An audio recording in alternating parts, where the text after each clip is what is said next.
Hello and welcome to Catholic Answers Live. I'm Cy Kellett, your host, and it's getting almost to the Christmas season, Advent season. We had the pink. Is it pink? I don't know if it's right to say pink. Is it pink, Darren, that they wore, that the priest wore on it's rose. I'm sorry, it's rose. Okay, it's rose. That makes them feel better about it. But that means we're getting close here. And so let's have a little bit of a Christmas show this hour. Perfect if you're riding in the car or getting off school. And we're gonna debunk some of the myths about Bethlehem and the birth of Jesus. And who better to do that with than Steve Ray? Always, you can find out all about Steve Ray, everything we discuss over at CatholicConvert.com. He takes people to the Holy Land. He was just telling me he's heading back to the Holy Land in just a few short days. And but also he's done magnificent book writing and production of media. If you want media on salvation history, he's done some of the best, and it's from the places where these things happen. Steve Ray, welcome. Well, thank you very much. Always good to be here with you, Cy. You're talking about pink. Our pink vestments for Christmas this last week. Our priest is a black belt in karate, and he'll say, "Don't even think of calling this pink. This is rose." But you know what they say? Like pink didn't become a feminine color until the 20th century. That before that, it wasn't thought of as very feminine. Right. But whatever. Yeah. It's all right. So sorry, Father. Especially if you have a black belt, it's rose that you were wearing. Steve, yes.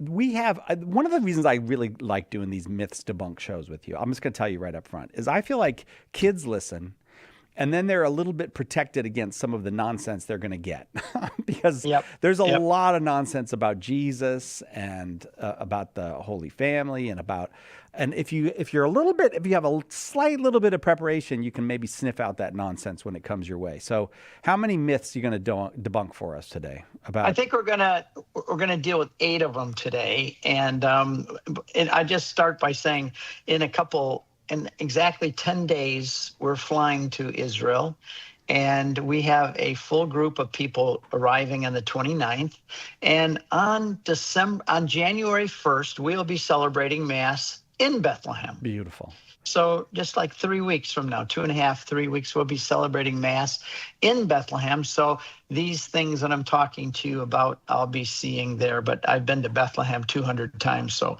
I mean, I'm kind of familiar with it. Isn't that, I've never been, Steve, to Bethlehem. I would very much like to go. But, like just the sense of the size of things and the shape of things and what the weather's like and what the agriculture looks like. Once you have that sense, you're a little bit closer to Jesus when you read the scriptures. Oh yeah, we always say that it's the 5th gospel number 5. The first 4 are written in black and white, but when you see the 5th gospel, the Holy Land itself, the whole gospel, the whole Bible comes popping out in widescreen Technicolor. All right, so let's get a myth about baby Jesus. Okay. There won't. I mean, his mother and father figure in this, and some other things figure in this. But does the Bible say Jesus was born in a barn? You know, one of the things that when we see this, when we think of Christmas, we see the movies that we've seen and the creche scenes and the pictures and the imagery. And really very few of them have anything to do with the real situation of the Nativity. So there's often the idea that Jesus was born in a barn or some kind of a stable like that we would have in America, but there is no such thing as a American barn-style barns there. I've never been in Bethlehem or out in the outskirts where I've seen anything like a barn or a stable or anything like that. It's kind of an anachronism. Anachronism is a great word, by the way. I love it. It means that we view things today, the way we view things today, we read them into the past. We look at the past in light of what we know and understand today. And so what we learn about sheep, and I've been in with sheep many times. Just so you'll know, twice I've rented a flock of sheep in Bethlehem. I've rented them. They're $200 a day with the shepherd. Was this for And we did filming it. purposes, or you Yes, just like sheep and yes. you thought you'd like to spend the day with them? Well, both. I do like sheep. They're interesting animals, and to know that the Bible talks about them over 1,000 times. Yeah, I like sheep, and so, but the whole thing is that I rented them because we're in our movie that we filmed on Jesus being born in Bethlehem and on King David, who was a shepherd. Twice I was in Bethlehem and I had to rent a flock of sheep, and we put them into caves where they normally would stay. I sent you a picture of me with the sheep in a cave, and that's where they kept them. And if you go out today, driving out in, whether it's in Jordan or southern Israel where the sheep aren't in the north, they're down in the south in the deserty areas. The sheep are kept in caves even today. And if you go out into a cave in the outskirts of Bethlehem, you'll find the cave has what on the bottom of the cave on the floor that looks like raisins, but it's not raisins. It's from sheep when they drop things when they walk around. Stay away from the raisins, kids. Stay Don't away eat from those them. raisins. Don't eat those raisins. And even with the Bedouins today, Cy, it's interesting that the Bedouins today outside of Bethlehem, they still have sheep living with them in their caves. So the sheep were in caves, and in the caves outside of Bethlehem, 2 miles south, in the valley, which is called Shepherd's Field, which is the traditional place where the shepherds were with the sheep, there are caves. And on January 1st, we'll have Mass in a cave out there that holds 100 people. And it could hold a nice flock of sheep, and they would keep them in there because it was cool in the summer, warm in the winter, and you could protect them. Remember, Jesus says, I am the gate. Well, what that means is he slept in the entrance of the cave, put the sheep inside, slept in the entrance, and it was kind of, he said to the wolves and the bears, if any of you want my tender, tasty morsels, you're going to have to go through me first to get them. So they kept them also. There's a lot of places where you can see, and I sent you a picture of this too, they built walls, sheep gates, and even Jesus said the shepherd climbs, the one who is not the shepherd, he climbs into the sheepfold. The sheepfold is, they make fences with rocks. They make these big rocks, and they would at night, or when they want to contain the sheep, they would bring them, herd them into these stone walls and keep them there. But most of the time, even today, when we're driving down into the Judean Valley, you see the Bedouin girls up on the side of the hills with their flocks of sheep and goats, and or maybe a shepherd boy on a donkey, and he's just overseeing the sheep as they're wandering around in the field. So they didn't have barns. They didn't have anything that looked like a barn or even stables. They used caves or walled-in enclosements. So you're saying Jesus was born in a cave then? Yes, and that's really the case. We'll get to that in a little bit, but even the fathers of the church referred to the cave where he was born. And Queen Helen built her first great basilica, I think it was around 324, when she went there, and she wanted to find the holy places after Christianity became legalized. And she built a beautiful, magnificent Church of the Nativity over the cave where Jesus was born. How would you find that cave back then? It was under a pagan temple. King Hadrian, Emperor Hadrian, wanted to eliminate Christianity, so he went and he built these pagan shrines over the main Christian sites, over the Church of Nativity, over the church of the where Jesus taught him how to pray on Mount of Olives, where he ascended into heaven. They built a temple to Zeus, not Zeus, but the beautiful one, Aphrodite, over the place where Jesus was crucified and buried. So when Queen Helen came in 320s and said to the little boy on the street, where was Jesus born? He'd take her hand and say, come with me, lady, come with me, lady. And he'd take her over and he says, see that temple there? Jesus was born under that temple. Because Hadrian tried to eliminate it. But Hadrian didn't realize what he really did was marked the places. He just marked them. So when Queen Helen came there, they were. She knocked the temples down, and guess what she found underneath them? The cave where Jesus was born. And people started coming to that cave real early on. Justin Martyr, Origen, all these guys from the first century. Justin Martyr from 100 to 165 referred to the cave in Bethlehem. Origen, 185 to 254, said that in Bethlehem you'll be shown the cave where he was born. St. Jerome actually translated the Bible from Latin and Greek from Hebrew and Greek into the Latin Vulgate in the caves where Jesus was born. That's where he was. And so he knew, he referred to them also, that these were the caves where Jesus was born, and he translated the Bible there. So yes, it was a cave, and we know it was a cave where animals were kept because of this little code word, manger. Manger is a food dish for sheep, for animals. When I was on a farm, we had mangers for our animals. I fed them every morning. I had to get up at 5 a.m. for school to put hay in the mangers for the sheep, for our cow and our horses and our goats. So that Jesus was not born in a barn. He was born in a cave where animals are born. And that's why I'll close with this. Why were the shepherds the first one to be told about the birth of Jesus? Because shepherds are always the first ones to know about the birth of a lamb. And where did they go to find him? They went to a cave where lambs are born. Hang on, kids. We got more myths for you about the birth of Jesus. Let's start with, do we really actually have any idea where Jesus was born? It sometimes seems to people like maybe Matthew and Luke just made that up to fit some prophecies. Do we really know where Jesus was born? We'll get to that myth right after this with Steve Ray on Catholic Answers Live. Catholic Answers Live with Steve Ray. Today on Catholic Answers Live. Underwriting for Catholic Answers Live is provided by Magnificat. Published monthly, Magnificat features texts of daily Mass, prayers, articles, meditations, art commentaries, and more, in step with the liturgical rhythm of the Church, on the web at magnificat.com. This is Father Ed Sovia. Why do we need to go to confession?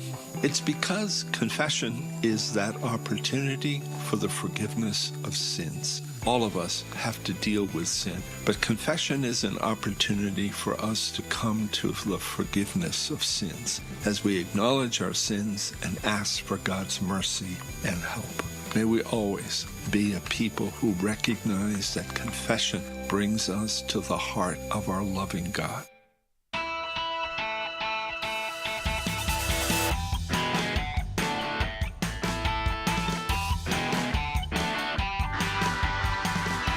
Welcome back, Catholic Answers Live.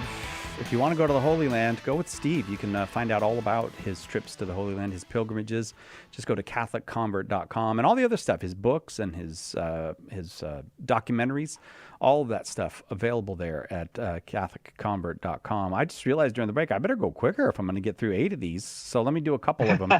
We'll move quick. Yeah, I think you covered most of why we can have confidence that Jesus was born in Bethlehem. Let me touch on it real quick, though. Yes, go ahead. Yeah, it's when King Herod talked to the wise men, and they said they were going to see the king that was born, the King of the Jews. He called all of his wise men, all of his advisors, and the Jewish leaders, and he said, "Where's the Messiah going to be born?" And they said, "In Bethlehem of Judea." Now, it says Bethlehem of Judea because there's another Bethlehem up in the north. So it's being very specific when it says Bethlehem of Judea. And I'll sing this for you. Micah 5:2. "Oh, little town of Bethlehem." That's where we get that from Micah chapter 2. "But you, O Bethlehem, who are too little to be among the clans of Judah, from you shall come forth the one who is to be the ruler of Israel, whose coming forth is from of old, from the ancient days."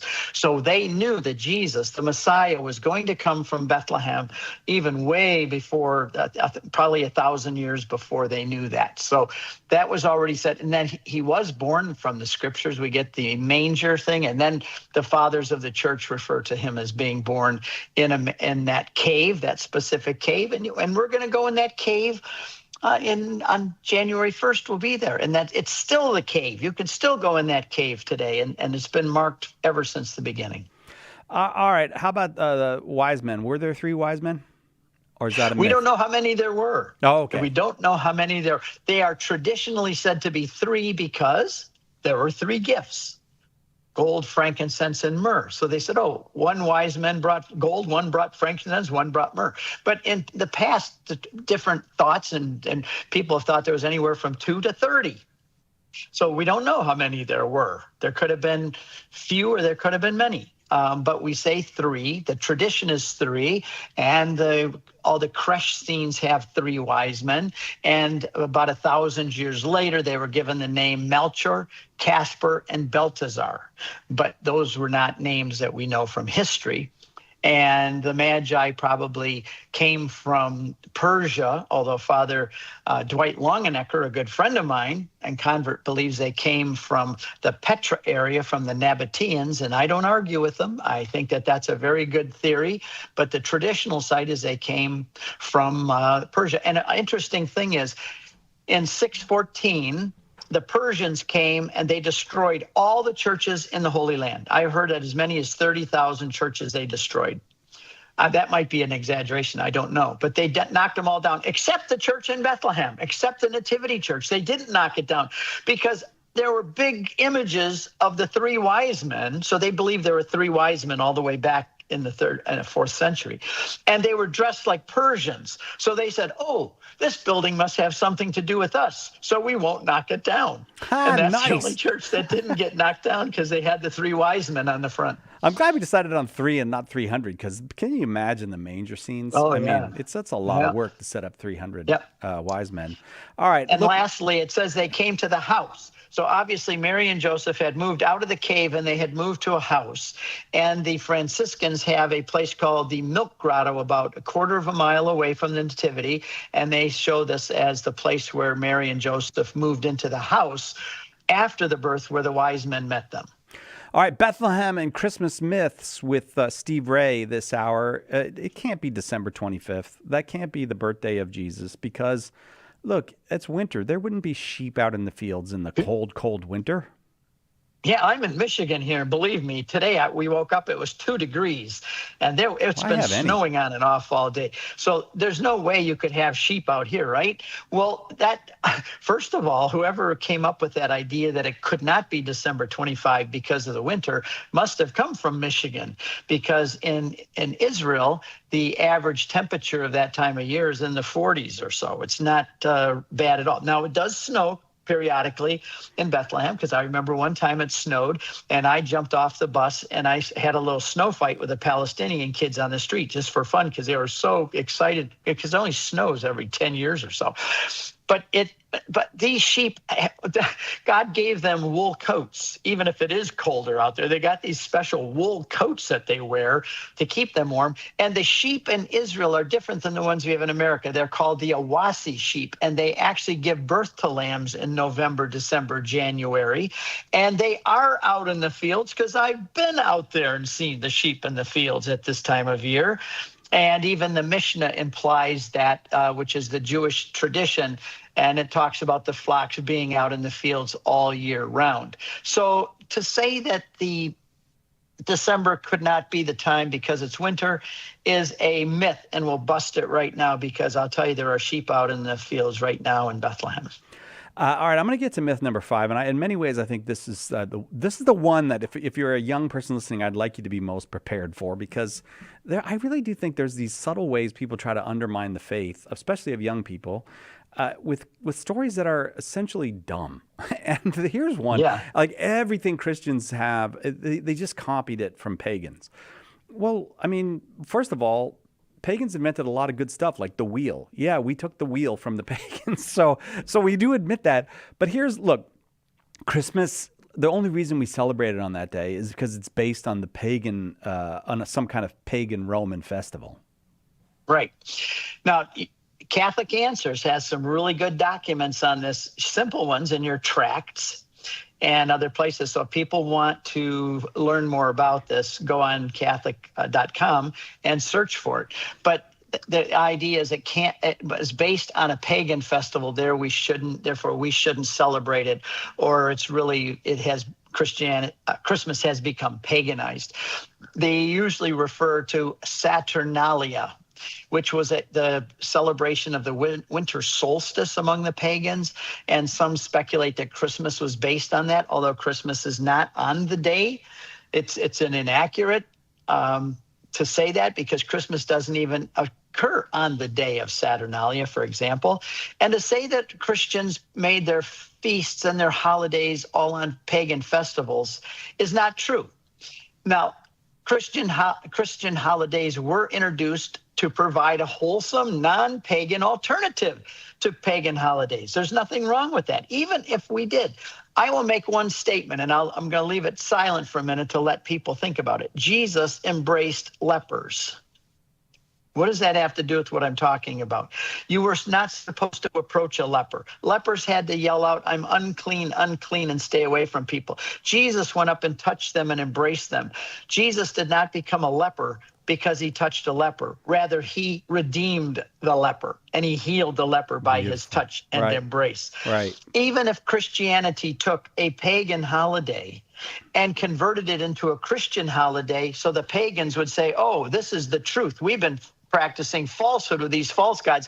Here's the true one. It's about the real God who became man, and we're going to call it Christ Mass, a celebration of Christ." Even if it was on the feast day of Saturnalia, so what? Jesus and Christianity redeems paganism. When I became a Christian, I didn't paganize. I mean, when I came into the church, I didn't paganize the church because I was a pagan. Rather, I was baptized and the church redeemed me. So whatever the church touches, it redeems. It converts it. It puts a new use to it. There's a lot of things that Christianity took, like you said, that pagans already practiced or already did. 2 + 2 is 4 is not a Christian principle, but we've adopted it. And so whatever Christianity touches becomes sacred and holy and converted and redeemed. So we did not build our holidays on pagan holidays, but even if we did, so what? We are taking what was pagan, converting it to the truth, and giving the people at that time a new celebration about what is true so that they can celebrate it and forget their old one. So who even cares if it is? I mean, what's the big deal about it? Right. Yes. All these things. Candles. The pagans invented candles. That's all right. You can still have candles in the church. Right. All right. But what about this one? Even from the early years, there were claims that Jesus, and sometimes people say this like they're really clever and they just discovered something new, that he was an illegitimate child. Well, yeah. Even that was, it did become that. In fact, if you even look at John 8:41, they're arguing with Jesus and talking about their father was the father was Abraham. And Jesus said, "You are doing the works that the devil did." They said to him, "We were not born of sexual immorality. We have one God, the Father." And most commentators believe that was a kind of a sleight of hand against him. You're the one that didn't have a father. You're the one who was born an illegitimate, a bastard son, so to speak. And yes, they did accuse him. Even when they said, "You were born in utter sin," they said to him. Well, that's all an implication of a bad birth with Mary, that something happened, Mary. Because people don't accept a virgin birth. Come on, who has ever seen a virgin birth? This is a one-time event, and it was a miraculous event, and people are always going to question it, especially if they're an unbeliever and they don't know what God is doing or why he's doing it, or that it was prophesied in the Old Testament that a virgin would give birth to a son. And so we have different, even they refer to Jesus as the son of Mary. They don't say Joseph. They say son of Mary. And even there's kind of a slight. She's his son, but we don't know who his father is. See, so the pagans denied virgin birth, and many people tried to consider Jesus as being an illegitimate birth. But we know that he was prophesied from Isaiah 7:14, 1,000 years earlier, even more. The Lord himself will give you a sign. Behold, the virgin shall conceive and give birth to a son. And they did consider Jesus to be illegitimate, but we know that he's not. Even in the Gospel, it says that which is Joseph even was questioning this. So wait a minute, what happened here? And the angel came and said, "Don't fear to take Mary as your wife." And he explains to Joseph why. What was conceived in her is of the Holy Spirit. it was fulfilled what God said, that she's going to give birth, a virgin will give birth. And then Joseph obeyed the angel and took Mary to be his wife. And the catechism says that the whole thing we knew from the beginning. So yes, Jesus was born of a virgin. People don't like it. Pagans don't like it. But the fact is it was prophesied beforehand. It was explained at the time. They accused Jesus of being illegitimate, but it's always been understood and known that he was born of a virgin birth, and that's why he's the Son of Man, but also the Son of God. It's. I think there is kind of maybe just one of the reasons that people might believe some of these things that people say against Jesus in the modern world is an unwillingness to believe in prophecy and miracles, so that you go, well, there has to be some other explanation. But if you will just take a breath and go, well, prophecy, if God is real, then prophecy and miracles would be real. Then you'll get to see, look at Isaiah. That's maybe 700 years before Jesus. Looks a lot like Jesus, those prophecies in Isaiah. Right. All right, we're going to continue. We've got more myths, but we also want to take your calls. If you've got questions about the Nativity, if you've got questions about Mary or Joseph or little baby Jesus or Herod or the geography of the Holy Land. I've always wondered, how far was it that they had to go to Egypt? Any questions like that are welcome. 888-318-7884. Lots of people have big questions about Catholicism. It needs a big book of answers, and now it's got one. The Big Book of Catholic Answers is filled with helpful replies to more than 250 questions about the faith. Questions about God, salvation history, the Creed, the Bible, the list goes on and on. Order your copy of the Big Book of Catholic Answers today at shop.catholic.com or ask for it at a good Catholic bookstore near you. We hope that one of the things that we communicate here at Catholic Answers Live is that our Catholic faith allows us to be fully serious about all the problems we encounter in the church and in the world, but it also lets us have light hearts and maybe even mix in a bit of fun. And that is exactly what our good friend Joe Heschmeyer does in his popular podcast, Shameless Popery. You should check it out at shamelessjoe.com. Joe's got a deep grasp of the faith, morals, the teachings of the church, all that, but he's also got a witty conversational style. He entertains and he informs, but you will leave equipped to better answer the most common challenges, misconceptions, and questions about the Catholic faith. He's got insightful guests, he does on-air debates, and he takes a close look into all the things that you want to know about as a Catholic living today. You'll walk away knowledgeable and filled with joy. Look for Joe on his YouTube channel. Check him out at shamelessjoe.com or wherever you get your podcasts. And if you like what you hear, become a patron. What is the Catholic Church? Everyone seems to have an opinion, but the church never quite fits into the boxes people make for it. In The Faith Unboxed, author Andrew Petiprin looks at some of the most common boxes people put the Catholic Church in and explains why they don't fit. In doing so, he brings us closer to what the Church really is, the institution founded by Christ. Order The Faith Unboxed today at shop.catholic.com or ask for it at a good Catholic bookstore near you.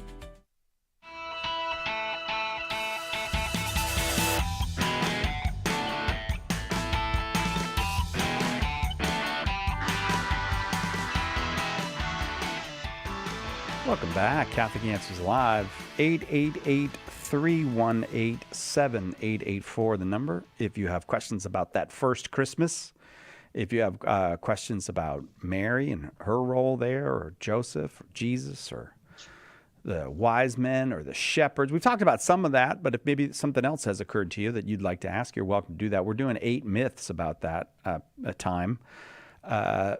With Steve Ray from CatholicConvert.com. That's where you can find out about all of what Steve does. Steve's been to Bethlehem itself 200 times, so he's seen these places. He's walked the streets that Jesus walked. And your questions are welcome. 888-318-7884. All right, this one I actually don't know if it's a myth or not a myth. I'm not sure about this one. I know Jesus was swaddled. Is it true that lambs were wrapped in swaddling bands, thus pointing to Jesus as the Lamb of God? There is, if you go on the internet, there's been a lot of discussion on that the lambs were wrapped in swaddling clothes to protect them so that they would be unblemished for the Passover. And therefore, Jesus, they told the shepherds said that Jesus would also be swaddled like the lambs so they'd be able to recognize him as the Lamb of God. Now, that is just so sweet. That is so lovely. I wish it was true.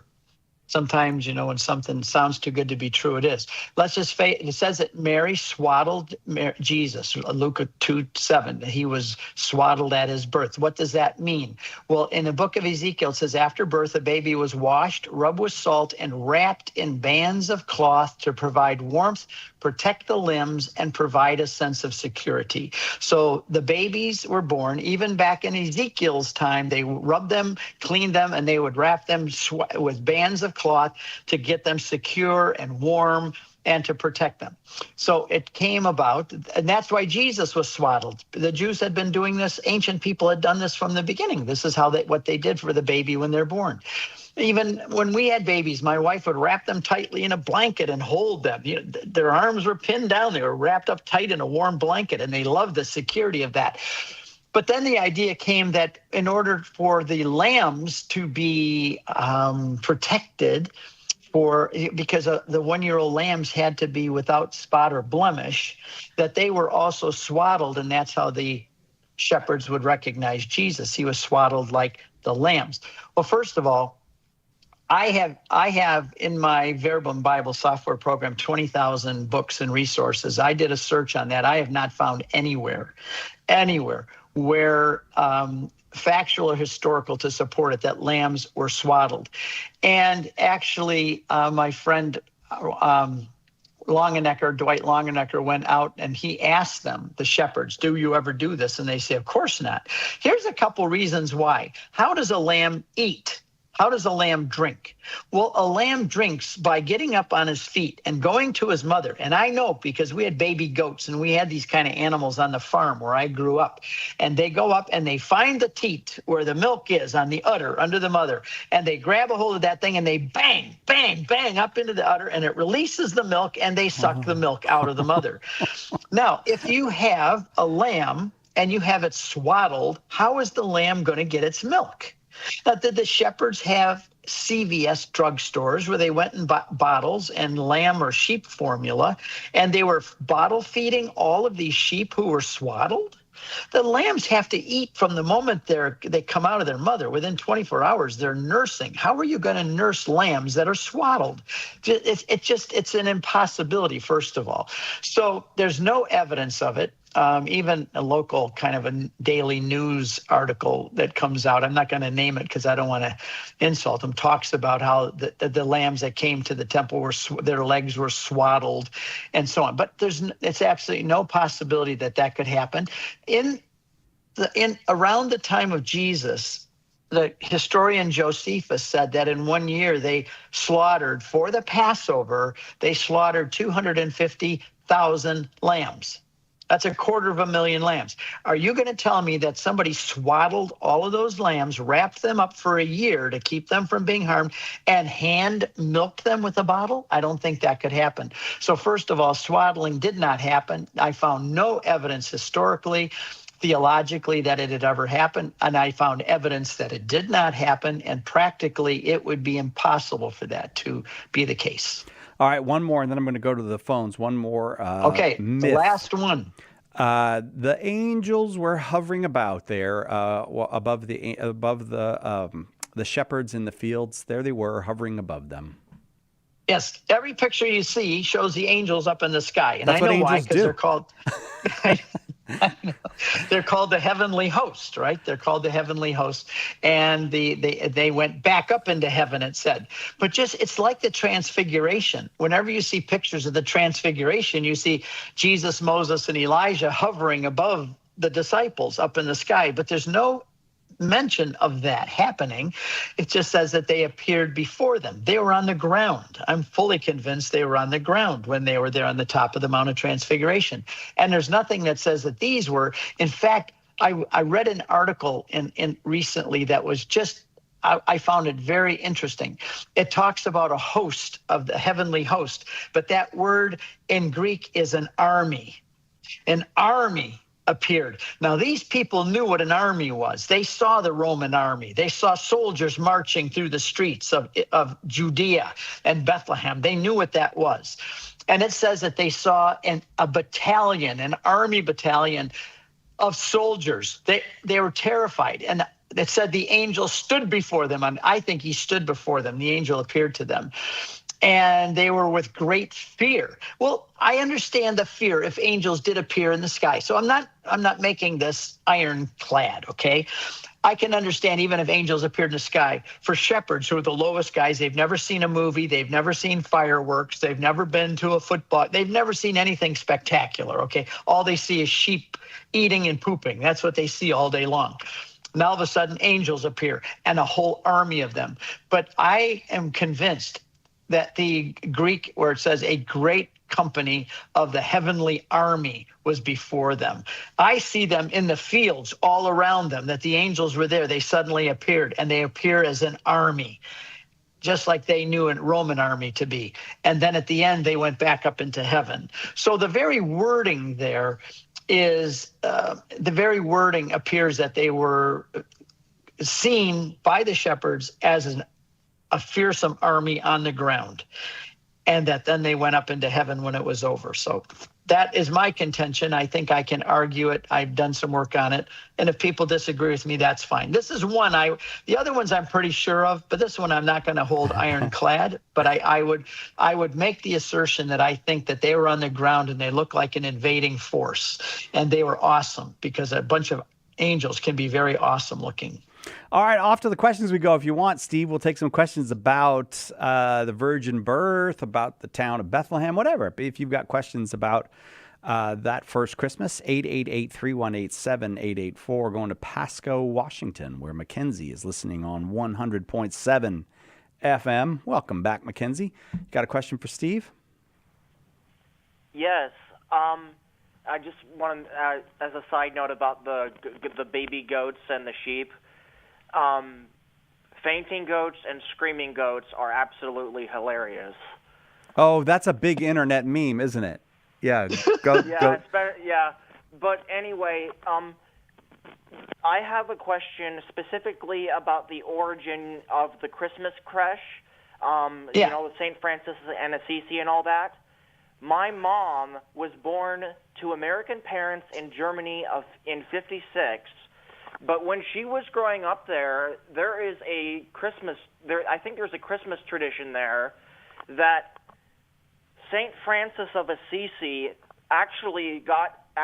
you know, if he could have walked barefoot clear to the Holy Land, do you think it would have been possible for him to go to, you know, meet a Christian German community north of Italy, you know, in Germany itself, that particularly or possibly helped him come up with the idea for the Christmas creche? Is there any truth to that? I don't know if he traveled up there. I'm not an expert on St. Francis, but I know he did go to the Holy Land, and that's where he got the idea. So the original idea, I'm sure, came from that. And I just read, and I'm trying to think of how I could get this to you, but I just read today about how it actually started. He was in Italy where he lived, and in Assisi, and he started bringing animals together to show the humility of the virgin birth, that Jesus being born with animals outside in a cave in a manger. And somebody, they said they saw a miraculous thing a soldier did of him actually holding a baby. It was like a vision of Francis holding a baby. And so Francis would gather all these animals, and it was the original nativity scene, kind of, I think it was a live scene to show the utter humility of where Jesus was born and how he was born. And then he came up with that whole idea of the creche, of the manger scene. About Germany, I don't know. I don't know if he went up there or Germans came down and saw him and got the idea and took it back. I know that he really traveled a lot and he covered a lot of ground. And I know there's people listening right now who know much more about St. Francis and his travels than I do. But I wouldn't certainly dismiss your relatives. and their idea. Mackenzie, thanks. You brought us right to the break. We will take that break, be right back with more questions about the first Christmas for Steve Ray on Catholic Answers Live. Let us help you with your question today on Catholic Answers Live. For 2,000 years, our family has celebrated life and prayed for our world. We cared for the poor, started hospitals, blessed marriages, and educated generations of children. Guided by the Holy Spirit, we compiled the Bible. We are the Catholic Church, with over 1 billion in our family, and the church started by Jesus. If you've been away, come home to your parish and visit catholicscomehome.org today. Who was the first Catholic in your family? Were they evangelized by a friend, a coworker, a stranger? Did you ever think that you could be that person that God uses to save a soul? And that soul could save their family, their grandchildren, and generations to come. At St. Paul Street Evangelization, a Catholic nonprofit, we train, equip, and mobilize Catholic disciples to do the urgent work of evangelization. Catholic Answers is supported in part by St. Paul Street Evangelization, streetevangelization.com.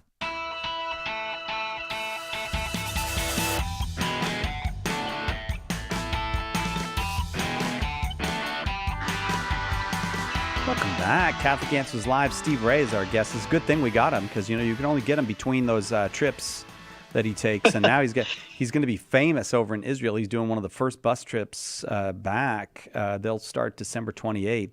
But if you want to go to the Holy Land, Steve Ray knows every square inch of that place. So check it out at CatholicConvert.com. You haven't left any graffiti behind, have you, Steve? You didn't put like Steve was here anywhere? I didn't. I've been tempted to at times, but we're also next year. We're also going to Lourdes and Fatima and Ireland in our St. Paul Mediterranean cruise. I bet you I have left something somewhere, but not obnoxiously. Okay, all right. I mean, I wouldn't scratch it into the Holy Sepulchre or something like that. Well, thank you, Steve. I'm glad that you didn't do that.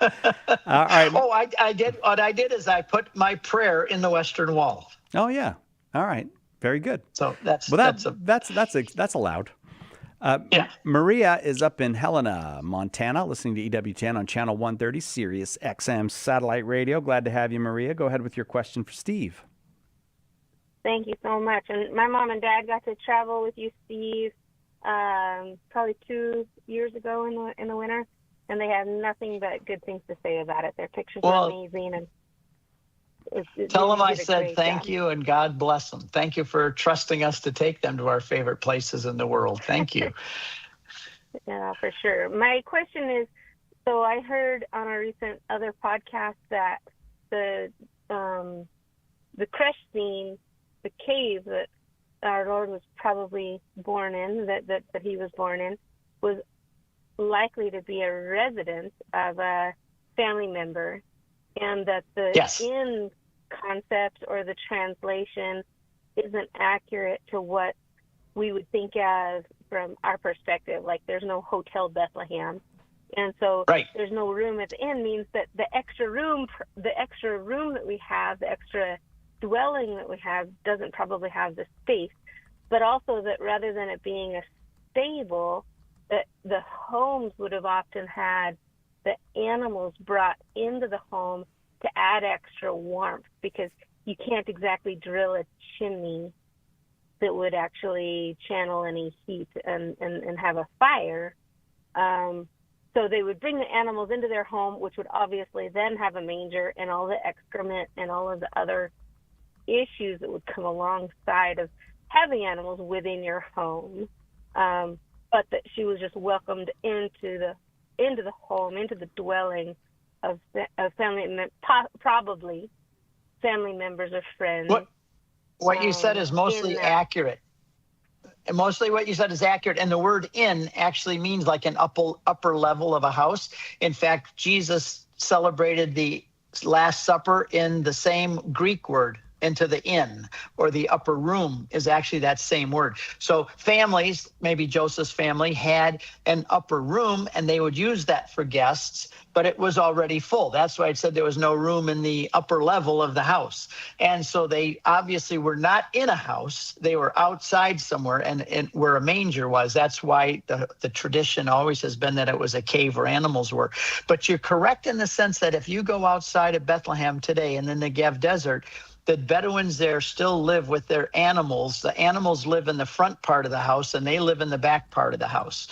And so, then they would have many times an upper level. At least among the Jews, they'd have an upper level, and that was actually called the inn. So you're right about that. So yes, but it says that when the wise men came and going into the house, so they somehow were no longer in the place where the manger was. That's the understanding. And the Franciscans have a cave, which was a house in the ancient times, about a quarter of a mile away from the cave where Jesus was born, that they call the Milk Grotto. By the way, it's called the Milk Grotto because inside it's all white. It's a very unusual cave. And the story is that Mary was nursing, a drop of milk dropped and miraculously turned the cave white. And there is a whole room there of testimonials of people who have had babies who were barren or couldn't have babies by scratching some of that powder and taking it home and putting it in a drink and saying a prayer every morning. That they have file cabinets full of testimonials, the Milk Grotto. But anyway, that's off the track. But Mackenzie, Maria, I'm not going to argue with anything you said, especially the good news your parents said about my trips. Definitely don't argue with that. Maria, thanks. I'm going to keep going. Thank you, Maria. Nice talking with you. I've tried to get everybody on here. We'll go down to Florida from Helena, Montana now. Paul is listening on the Divine Mercy app. We're glad to have you, Paul. Go ahead with your question for Steve. Thank you both for being there for us. First, let me start out with Jesus is Lord. My question is, since the beginning of time, when God became God and also existed was Jesus and the Holy Spirit, was Jesus at the very beginning? And when time came for him to come here on earth, the Saint Gabriel told Mary, you will name him Jesus. Was he already Jesus prior to Gabriel telling Mary? There's no indication that I know of. There's no indication that he had the name Jesus prior to his incarnation. I know in the book of Isaiah, it says his name shall be called Emmanuel, which means God with us. But that's still in the future. His name will be called Emmanuel. But so there's no indication that his name was Jesus prior to that. We know God the Father, or God. I don't know whether it was God the Father or the Trinity referred to himself. I am that I am. I think that was the Father referring to himself as that. But we see that the angel came to Joseph and he says, do not fear to take Mary of your wife. What is conceived of her is by the Holy Spirit shall bear a son, and you shall call his name Jesus, for he shall save his people from their sins. So I think that the name Jesus was given just at the incarnation, told to Joseph, because the word Jesus means salvation or save from sin. And so because he was coming to save from sin, he got the name Jesus in his human form. He was given that name. I think he will retain that name in the future, though. Thank you very much. I appreciate all that. All right, Paul. Thank you. You're welcome. I'm anxious to get everybody on now. Let's go to Oklahoma. We're going to go fast. A couple more. So I think you're okay. The John in Oklahoma. Welcome, John. Welcome back, I should say. You got a question for Steve Ray? I do. Now, I got to be careful how I word this. I know right. It's not true. Now, I know it's not true, but I do have Muslim and Jewish friends who all like to use this argument of a Roman soldier forced himself onto Mary, and that is the real father of Jesus. And how do you combat that? Because, they don't have any evidence to back that up, but that's how you combat it right there. That's how you combat it. But where did they come up with that, and when did that start? In the first centuries, I think its origin around the end of 200 into 300 AD. tells about that slander that Mary had been raped by a Roman soldier, and that's why she had the baby. So they were, I think it's even in some of the Jewish writings, like the Talmud. I'd have to look this up. I know I've read it, so I'm recalling, but I don't know this time and place. But Origen is one of the fathers of the church who wrote and says that people were charging this. And I think it's in some of the later Jewish writings, like the Talmud or things from the 300s, 400s. But even I think that they were implying it even in the Gospel of John, where they said, we didn't come from an illegitimate birth, or referred to him as Jesus, the son of Mary, without mentioning a father. Normally you'd say he's the father of, or Jesus, the son of Joseph, because a man is always known by the name of his father, right? And to say he's the mother of Jesus could be used by Jesus's opponents as a slander or a slur too. So, but it did come around. It started to be, remember that the Jewish people that did not like the fact that the Old Testament scriptures are being used to proclaim Christianity, because many of them by that time had rejected Christianity. They viewed Christians as a Jewish cult, because it's even Christ means Messiah. Christianity means one who believes in the Jewish Messiah, and they didn't want that. They said, no, you can't claim him as your Messiah. He was illegitimately born. So they tried to dismiss and to disparage the idea. And the Christians went back to Isaiah 7:14 and said, well, the Bible says that he was born of a virgin, that there was going to be the virgin will give birth to a child, and this was Jesus. Well, they said, well, the Hebrew text says the word maiden. It doesn't say virgin. But then you go back to the Septuagint, which was the Greek translation, which was what most of the Jews used, and it is the word virgin there, not maiden. So there was a big argument, between the Jews and the Christians in the first centuries. And just like the Muslims today will try to say that, people back then were the same. My answer to that is what I would say, John, is as simple as you said. Give me the evidence. You can slur, you can slander, you can say anything you want. Show me the evidence. We have the evidence. The Old Testament prophesied a virgin was going to give birth to a son. We're told about that birth of the son. The angels came. We have documented evidence from the first century in the Gospels. What evidence do you have to the contrary? And if you don't, I would say put up or shut up. Thanks, John. I got to keep going because I want to get everybody on with Steve before we have to go this hour. Roxana is all the way up in Alaska listening on Ave Maria Radio. Roxana, thank you for calling. If you could be a little bit quick with your question, that'll give Steve time to answer. Yes, I will really try. Okay. So there's a tradition where there's like a string. I don't know what it's called. It's a tradition to your Christmas trees that they put string, and it's pretty metallic. And so anyway, the tradition apparently came because there was a spider that was in the cave to almost cover Jesus, so nobody would go in. They thought maybe there was a spider's web, so they wouldn't go in there, because that means the web was not blocked. I mean, it was blocking the cave, so they didn't go in there. So I'm wondering how true that would be. I don't think it's true at all, Roxana. I've never, it's certainly not in scripture. It's not in any writings of the fathers of the church. I think what it is there came about a lot of traditions, later traditions with a small t, just stories, legends. If I was going to write a children's book, I would write a story about a spider that was there to protect Jesus. And that's what I think it really is it's just legends and stories that came along later, maybe telling the story to a child. But there's no evidence of anything like that in the biblical account or in the early history anywhere that I've seen. I do think Raymond Arroyo might have written a book. He does about that. I think you're right, and even the book title includes the word "a legend." So I think it's it makes a nice Christmas story, but it does. It's not attested to. In other words, in the early sources, we don't go back there and see it anywhere in the early sources about Jesus. Just like we don't see a drummer boy anywhere. There's no drummer boys in the Bible. What are you trying to do? Ruin my Christmas? What are you talking about, Steve Ray? So there's a lot of these wonderful stories. And, I love at the Catholic Church, we can have these wonderful stories, but we also know what's true and what's historical. Right. And we do.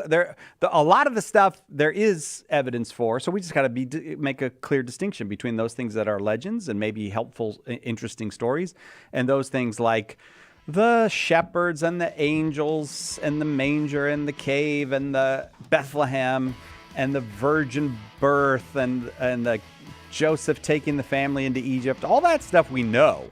The other stuff is just maybe fun, just stories or legends. But Steve Ray is the guy to sort it all out for us. And thanks, Steve, for taking an hour to do that with us. Hey, this was a lot of fun, Si. I'll say a prayer for all you guys when we're in the Holy Land. And thanks for letting me do this. My wife said if I don't get a chance to do this once in a while, I'll explode. It all just builds up. We can't have that. We cannot have that.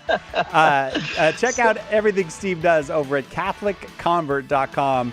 I'll say it to you now, Steve, because I won't see you between now and then. Merry Christmas. Merry Christmas to you too, Si. Coming right back, Scott Weeman will be our guest. We'll talk about addiction and healing. It's a good time to talk about it on Catholic Answers Live.